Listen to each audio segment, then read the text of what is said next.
Following a pleasant ride, Salem dropped me off on my doorstep. Instead of sitting behind the wheel and waiting for me to get out, he shut off the engine and gathered my groceries from the back seat. When he walked up to the house, he stopped and surveyed the property with a skeptical appraisal. The gray asphalt shingles all around the house showed its age, and I was surprised they'd lasted this long. The landlord certainly didn't bother sprucing up the place and had explicitly said that any additions I requested would come out of my pocket. I was welcome to do whatever I wanted, but my money was spent in better places than a house that wasn't even mine. I grabbed Salem's hand and tugged him up the concrete steps. "It's not as bad as it looks. Come inside. I never get any visitors. Sorry about the mess." After I opened the screen door, I unlocked the front door and walked in. It smelled like a mixture of paint and potpourri.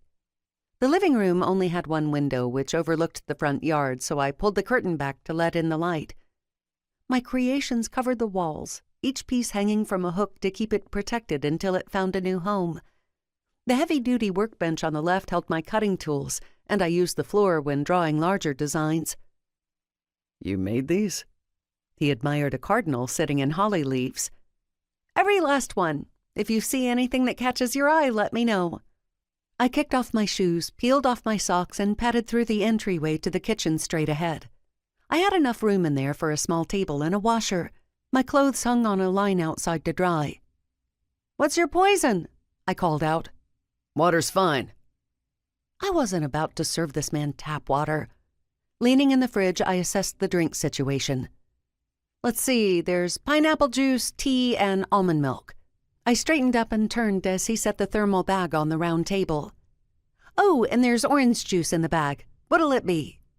He unzipped the square bag. "Pineapple sounds good." "Coming right up." Because the cans were small, I poured it into a juice glass and added an ice cube before handing it to him. "You should stay for dinner. It's the least I can do to show my gratitude."